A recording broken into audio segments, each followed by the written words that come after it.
জয় গুরু। গুরু কৃপাহি কেবলম। আমার হাত ধরে নিয়ে চলো সখা, আমি যে পথ চিনি না। তুমি আমার জীবন তরি, তুমি আমার ভবপারের কাণ্ডারি। মিতালি চক্রবর্তী। তিনি তার গুরুদেবকে তার জীবনে কী রূপে প্রাপ্তি লাভ করেছিল, তার জীবনে কী রূপে গুরু স্বয়ং ভগবান ঈশ্বর প্রকাশ হয়েছিলেন, তারই কিছু অংশ তার জীবনী, তার সঙ্গে তার গুরুদেব গুরু ভগবান কী রূপে লীলা প্রকাশ করেছেন, কৃপা করেছেন, দয়া করেছেন, স্নেহ করেছেন। তিনি সেই গুরুদেবের কাছ থেকে তার প্রাপ্তি বস্তুর যে অভিজ্ঞতা,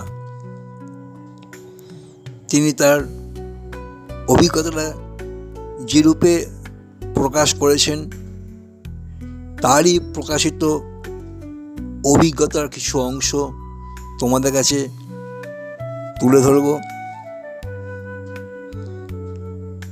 তার পূর্বে আমরা যে রূপে শ্রী গুরুদেব স্বয়ং ভগবান, যিনি বারে বারে মহাবিশ্বের যিনি সৃষ্টিকর্তা, রচয়িতা,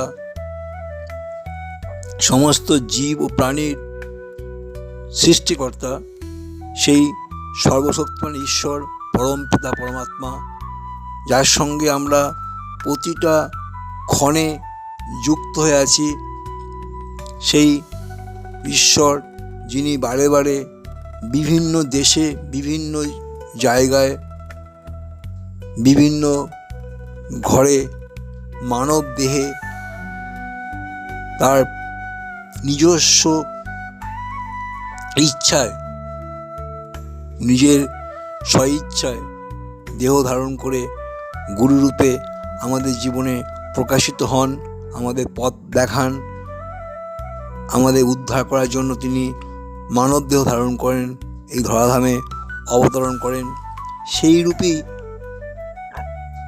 এক গুরুদেবকে আমরা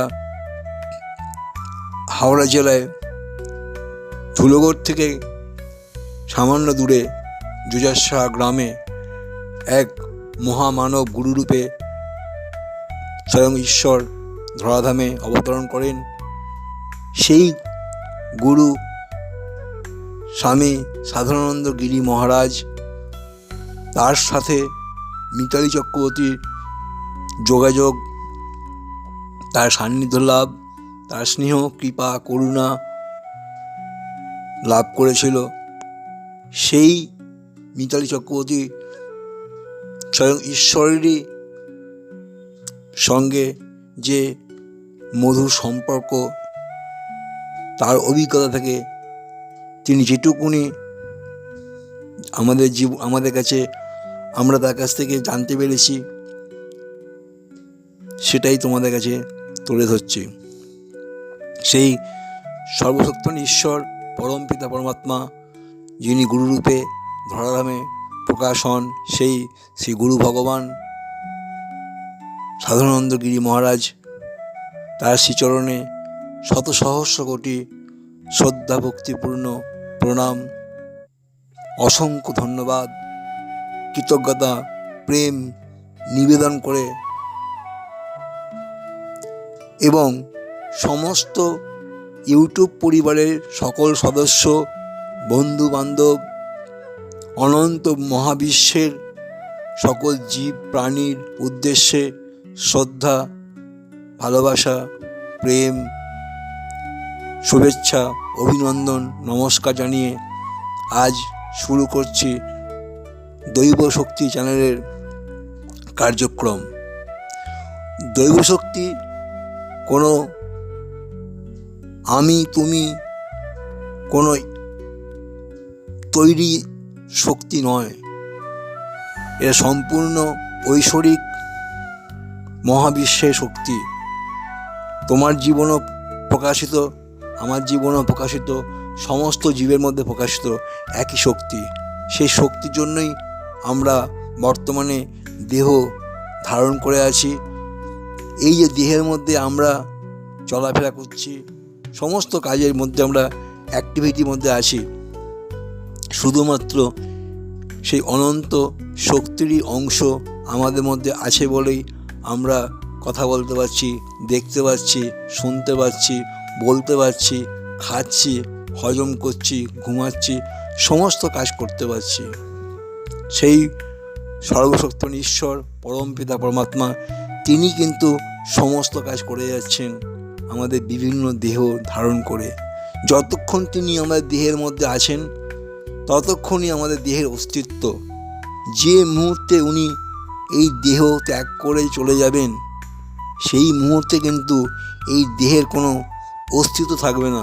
এই দেহ আর একটা জড় বস্তুর মধ্যে যে কোনো পার্থক্য থাকবে না। দেহের রূপ যে রূপে আমরা জীবিত অবস্থায় ছিলাম সে একই রকম দেহ থাকবে, কিন্তু দেহের মধ্যে কোনো অ্যাক্টিভিটি নেই।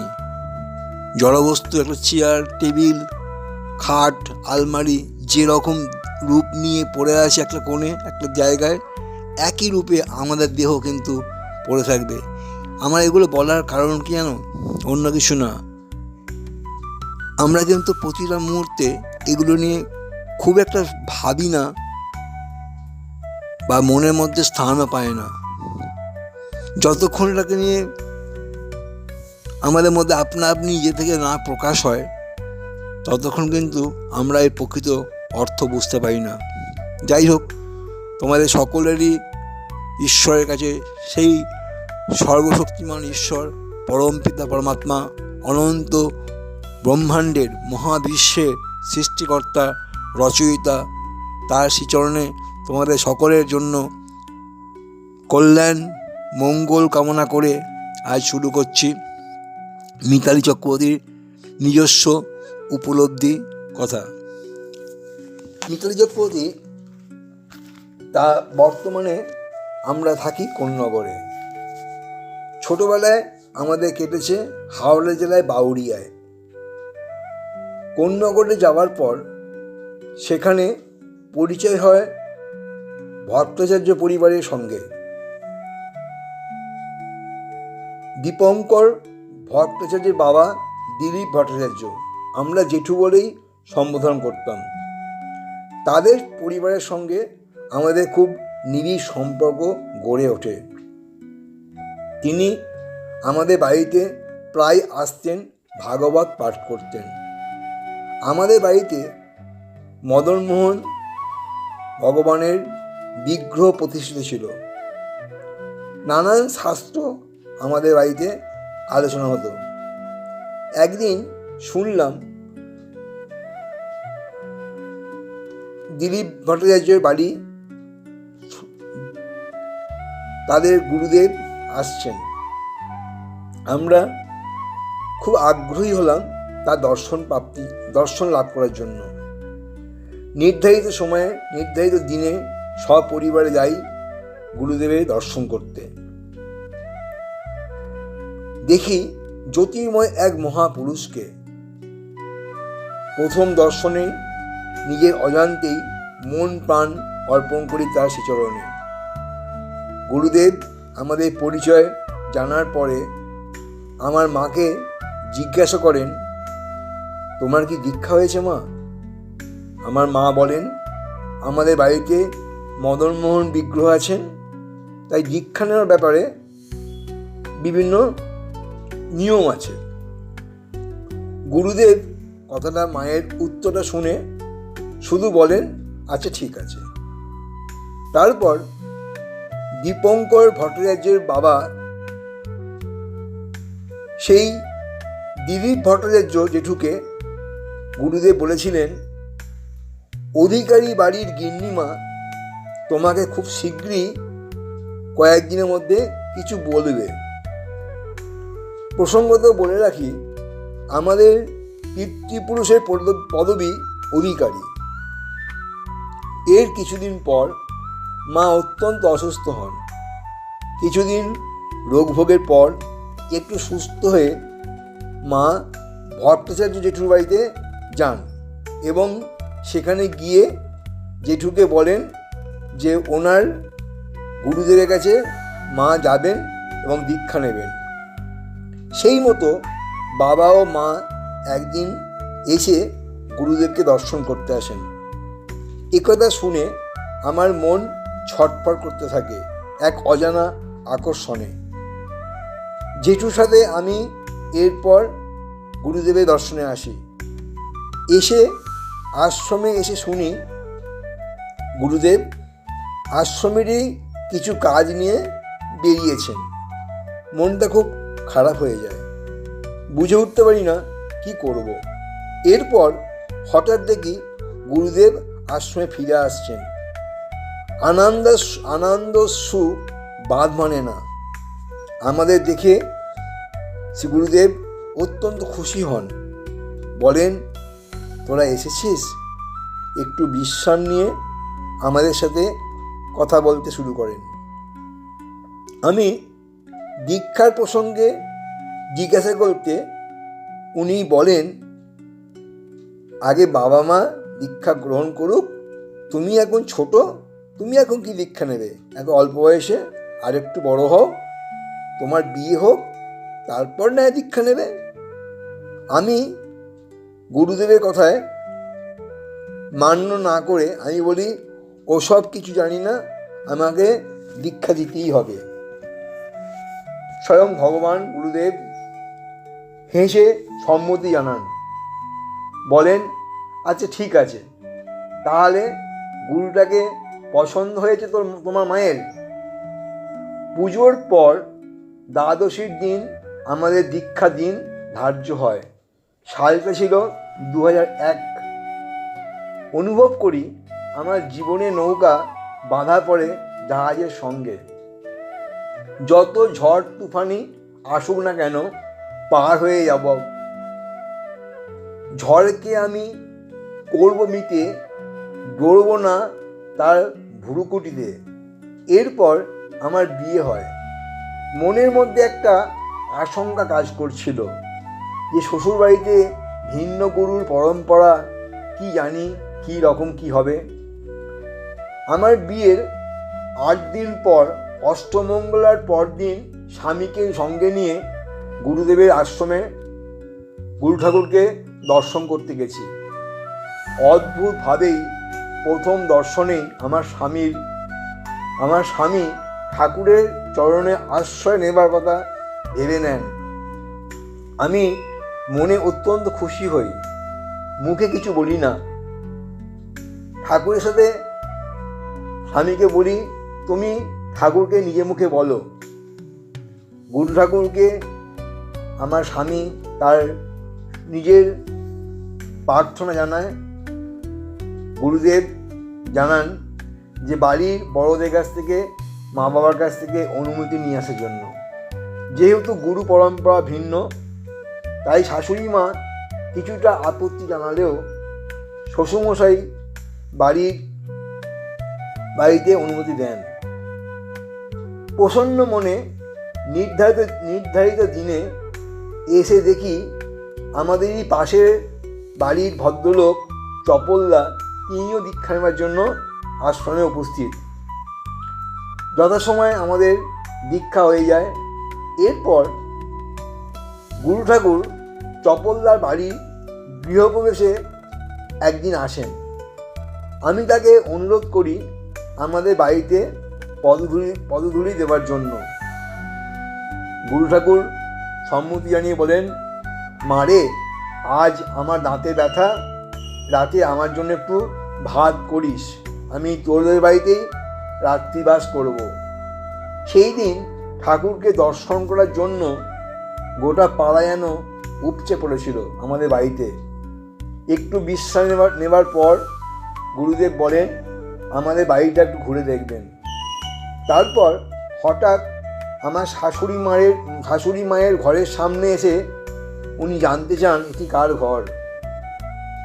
আমার উত্তর শোনার পর উনি শাশুড়ি মায়ের অনুমতি নিয়ে ঘরের ভিতরে যান। শাশুড়ি মা তখন অল্প আলোয় খবরের কাগজ পড়ছিলেন। এত কম আলোয় পড়ছেন?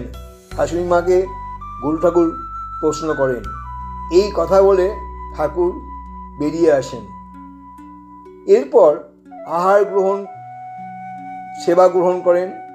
রান্নাবান্নার অপটু আমি যেটুকু আয়োজন করেছিলাম তাই অত্যন্ত তৃপ্তি সহকারে সেবা গ্রহণ করেন। উপরি পাওনা হয় তার শ্রীমুখের প্রশংসা বাক্য, যার সম্পূর্ণ অযোগ্য আমি।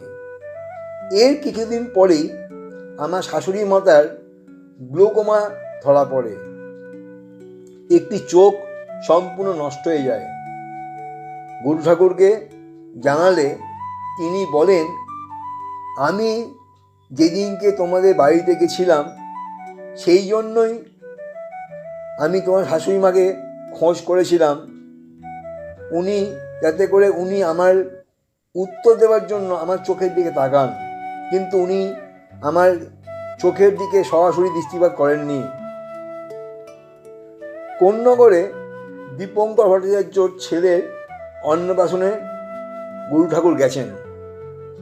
মায়ের ও আমার অনুরোধে দ্বীপ্রাহারিক বিশ্রাম নিতে আসেন আমাদের বাড়িতে। বিশ্রামান্তে আমাদের ঠাকুর ঘরে ঢোকার সময় অনুভব করি এক অদ্ভুত দিব্য সুন্দর গন্ধ চারিদিক ভরপুর হয়ে গেছে। এমনকি বিছানার চাদরটিও মনে হয় যেন ঠাকুর কোনো যজ্ঞ করে আসছেন ঘরে। আমি যখন সন্তান সম্ভবা, গুরু ঠাকুর বলেছিলেন আমাকে বাড়ি ছাড়া অন্যত্র যেন কোথাও অন্নগ্রহণ না করি এবং আগুন থেকে যেন দূরত্ব বজায় রাখি। কিন্তু 8 মাসের সময় আমাকে বাধ্য হয়ে এক অনুষ্ঠানে আত্মীয়তা রক্ষা করতে যেতে হয়। তারপরই আমার শারীরিক অবস্থার অবনতি হয়। অনেক সমস্যার মধ্যে দিয়ে জন্ম নেয় আমার কন্যা সন্তান মেয়ে রাই। মেয়ের অন্নপ্রাশন থেকে দীক্ষা সমস্তই গুরু ঠাকুরের স্বহস্তে সম্পাদিত হয়েছিল। হাতে খড়ির আগের দিন পড়ে গিয়ে মেয়ের হাতে চোট লাগে, ডান হাত সোজা করতে পারছিল না। আমি দড়ি বেঁধে দিই হাতে। পরদিন গুরু ঠাকুরের কাছে গেলে হাতে খড়ি দেবার আগে মেয়ের হাতের দড়িটা খুলে দেন এবং দেখা যায় মেয়ে দিব্যি হাত সোজা করতে পারছে। গুরু ঠাকুরের আশীর্বাদ নিয়ে আমার মেয়ের বিদ্যারম্ভ হয়। আরও একবার মেয়ে তখন ছোট, ওকে কোলে নিয়ে সিঁড়ি দিয়ে নামছি। হঠাৎই শাড়ি পায়ে জড়িয়ে গিয়ে 8-10টা সিঁড়ির ওপর থেকে পড়ে যাই। কিন্তু মনে হয় আমাকে কেউ যেন আগলে নিয়ে বসে আছে। থুতনিতে সামান্য আঁচড় ছাড়া আর কিছুই হয়নি। একবার আশ্রমে যাচ্ছি, ভট্টাচার্য জেঠু দীপঙ্কদার বাবা সঙ্গে ছিলেন। তার হাতে আশ্রমের জন্য বেশ কিছু জিনিস ছিল। সাঁকরাইল স্টেশন থেকে নামতে গিয়ে হঠাৎই কোনোভাবে উনি পড়ে যান। জিনিস টেনে রয়ে যায় আর জেঠু প্ল্যাটফর্মের ওপর পড়ে যান। আমরা সকলে ভয়ে চোখ বন্ধ করে নিই। এরপরই না জানি কি দেখতে পাবো। ট্রেন চলে যায়, দেখি জেঠু প্ল্যাটফর্মের ওপর পড়ে আছেন। এক পাঞ্জাবি ভদ্রলোক শুয়ে পড়ে জেঠুকে আগলে আছেন। আমরা সবাই তার সামনে ছুটে যাই। জেঠু উঠে বসেন। আশ্চর্যভাবে সামান্য কয়েকটি আঁচড় ছাড়া জেঠুর কোনো ক্ষতি হয়নি। আমরা সকলেই এরপর কৃতজ্ঞতা জানানোর জন্য সেই পাঞ্জাবি ভদ্রলোককে চারিদিকে খুঁজতে শুরু করি। কিন্তু অনেক খুঁজো জেঠুর প্রাণদাতার কোনো সন্ধান পাওয়া যায় না। আশ্রমে পৌঁছে শুনি গুরুদেব তার একান্ত প্রিয় সেবককে কৃপাদাকে বলছেন, দেখো তো পিঠে কেন জ্বালা করছে।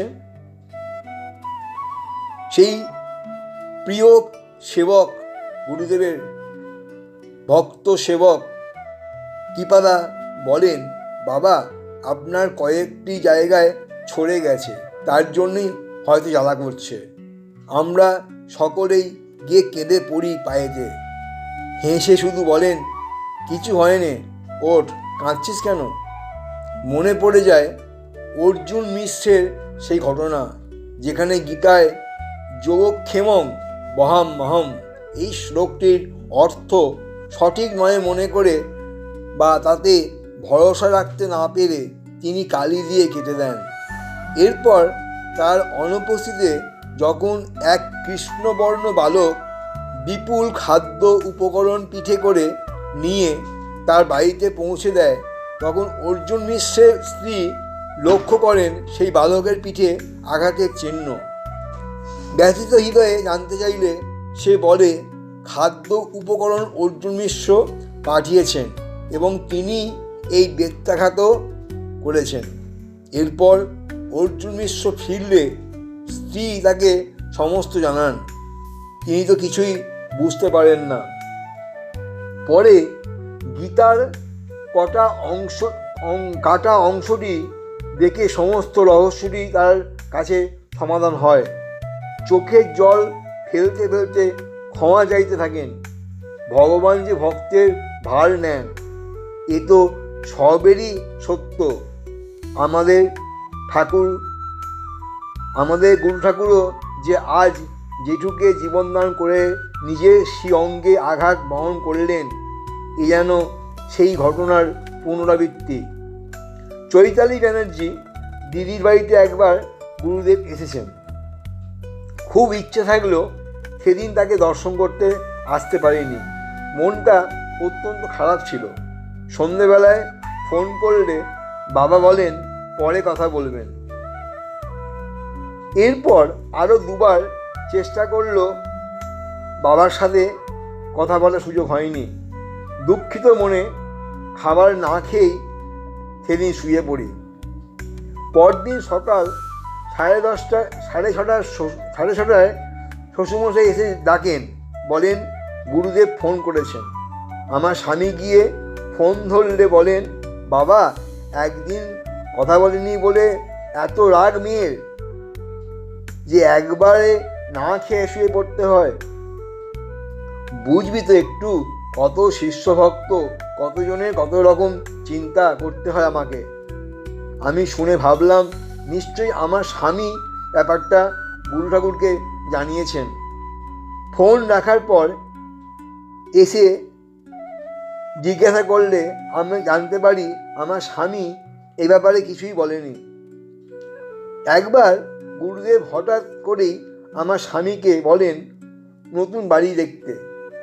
তখন নতুন বাড়ি করার মতো সামর্থ্য বা মানসিক জোর কোনোটাই আমাদের ছিল না, কিন্তু গুরুর আদেশ শিরোধার্য করে খোঁজ শুরু করে বাড়ির। কলকাতায় কোনো ব্যবস্থা হয় না। শেষে কোন্নগরের কাছে একটা ফ্ল্যাট পাওয়া যায়। বুকিংয়ের দিন মাত্র 150 টাকায় ফ্ল্যাটটি বুকিং করা হয়। সেটা হয়তো বিশ্বাসযোগ্য নাও হতে পারে, কিন্তু গুরুর কৃপায় ঘোর অবাস্তব বাস্তবে পরিণত হয়। তারই প্রমাণ সেদিন পেয়েছিলাম। পরবর্তী কাজগুলি যেমন ব্যাংক লোন, ভেরিফিকেশন, সমস্ত কিছুই অত্যন্ত সহজে হয়ে যায়। গুরু কৃপাই কেবলম, গুরু কৃপাই কেবলম। গুরু ঠাকুরের দেহান্তের 2 দিন আগে স্বপ্ন দেখি আশ্রম অনেক ফুল দিয়ে সাজানো হয়েছে। ঘুম ভেঙে যায়। মনে হয় বাবা সুস্থ হয়ে এবার বাড়ি ফিরে আসবেন, কিন্তু হায়, এটা বুঝিনি যে ফুলের সাজের জন্য অন্য একটি অর্থ হতে পারে। মানসিকভাবে অত্যন্ত দুর্বল এই আমি, যার শক্তিতে, যার হাত ধরে পথ চলা শুরু করেছিলাম, আজকের পরিস্থিতিতে শঙ্কিত মনে এইটুকুনি প্রার্থনা করি তার কাছে, আমার হাত ধরে তুমি নিয়ে চলো সখা, আমি যে পথ চিনি না। এই ছিল মিতালি চক্রবর্তীর সহিত শ্রী গুরুদেবের সামান্যতম অভিজ্ঞতার অংশ। এভাবেই আমরা কিন্তু বিভিন্ন সময় বিভিন্ন মুহূর্তে ঈশ্বরের সান্নিধ্যে আসতে পারি, তার কৃপা লাভ করতে পারি, তার করুণা পেতে পারি, তার দয়া পেতে পারি, তার পথপ্রদর্শক, তিনি পথপ্রদর্শক হয়ে আমাদের পথ দেখাতে পারেন। আমরা কি সবটুকু দিয়ে তার শ্রীচরণে ভক্তি নিবেদন করতে পারি? আমার মনে হয় আমাদের কিন্তু তার শ্রীচরণে প্রেম, ভক্তি, শ্রদ্ধা, বিশ্বাস, আস্থা, ভরসা, এই বিনা, এই সব ছাড়া আর কোনো কিছু দিয়ে ঈশ্বরকে খুব কাছের করে পাওয়া যায় না। ঈশ্বর কিন্তু অনন্ত ব্রহ্মাণ্ডের সৃষ্টিকর্তা, ওনার অপ্রাপ্য জিনিস কোনো কিছুই নেই। অপ্রাপ্য, অপ্রাপ্তি এবং তাকে বিনা কোনো কিছুই নয়। সুতরাং যিনি এই মহাবিশ্বের সৃষ্টিকর্তা, অনন্ত ব্রহ্মাণ্ডের রচয়িতা, তার তো কোনো কিছুই কম নেই, মানে অভাব নেই। তাহলে তাকে আমরা কি করে পেতে পারি? শুধুই আমাদের বিশ্বাস, শ্রদ্ধা, ভক্তি, প্রেম, ভালোবাসা, আন্তরিকতা, এছাড়া আর কি আছে? তাকে কি দিতে পারি আমরা? সবই তার। সুতরাং তোমাদের কাছে এগুলো বলা একটাই উদ্দেশ্য, একটাই আমার কারণ, যদি আমার এই ভিডিওটা দেখে এই মহাবিশ্বে, অনন্ত ব্রহ্মাণ্ডে, ইউটিউব পরিবারে অসংখ্য ব্যক্তি আছেন যারা ইউটিউব সার্চ করে বিভিন্ন ভিডিও দেখেন, শোনেন, অবশ্যই তারা ঈশ্বরকে বিশ্বাস করেন, শ্রদ্ধা করেন, ভক্তি করেন, ভালোবাসেন, আমার থেকে বেশি অনেক অনেক অনেক করে আছে। কিন্তু সাধারণ মানুষের মধ্যে বলছি আমি, যদি একজন ব্যক্তিও আমাদের এই ইউটিউব পরিবারে একজন ব্যক্তিও এই ভিডিওটা দেখে তার মনের মধ্যে আরও বিশ্বাস, ভক্তি, শ্রদ্ধা, প্রেম, ভালোবাসা আরও প্রগাঢ় হয়, জাগ্রত হয়, ঈশ্বরের আরও কাছে যেতে পারে, সেটাই হচ্ছে আমার এই দেহের মধ্যে দিয়ে যে ভগবান স্বয়ং নিজে তার সমস্ত বাক্য, কথা প্রকাশ করছেন, সেটা আমার এই দেহের সার্থকতা, আর কিছু না। আমি চাই প্রতিটা ভারতবর্ষ, সারা বিশ্বে, প্রতিটা কোনায় কোনায় আমার কথা শুনে না হলেও আমার এই ভিডিওটা তাদের কাছে পৌঁছাক বা নাই পৌঁছাক, ঈশ্বরকে যেন প্রত্যেকে কাছে করে পেতে পারে। ঈশ্বর বিনা আজ পর্যন্ত এই মহাবিশ্বে একটা পাতা নড়তে পারে না। তাই আমার অনুরোধ তোমাদের সকলের কাছে, সেই সর্বশক্তিমান ঈশ্বর, যিনি অনন্ত ব্রহ্মাণ্ডের, মহাবিশ্বের রচয়িতা, সৃষ্টিকর্তা, সমস্ত জীব ও প্রাণী যার দ্বারা সঞ্চালিত, সেই সর্বশক্তিমান ঈশ্বর, পরমপিতা, পরমাত্মা, তিনি আমাদের প্রতিটা জীবের মধ্যে, প্রাণের মধ্যে বিরাজমান, প্রাণরূপে, আত্মারূপে, শ্বাস প্রশ্বাস রূপে, হৃদয়ের স্পন্দন রূপে বিরাজমান সেই সর্বশক্তিমান পরমপিতা পরমাত্মা, আমাদের প্রাণস্বরূপ, জীবনস্বরূপ, হৃদয়ের স্পন্দন স্বরূপ ভগবান শ্রী গুরুরূপী ভগবানকে কোটি কোটি নমন, ধন্যবাদ, কৃতজ্ঞতা, ভক্তি, শ্রদ্ধা, প্রেম জানিয়ে তার শ্রীচরণে শ্রদ্ধা, ভক্তি, প্রেম প্রার্থনা জানিয়ে তোমাদের সকলের উদ্দেশ্যে অনেক অনেক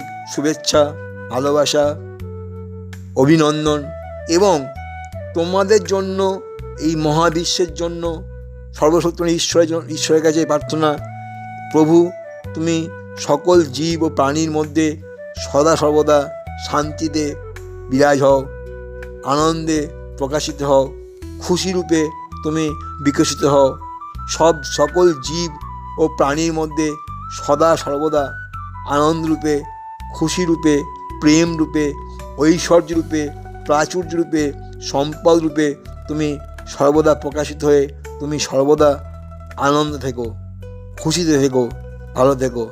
এই বলেই আজ সমাপ্ত করছি। তোমরা সব ভালো থাকবে। ঈশ্বর সকলের মঙ্গল করুন।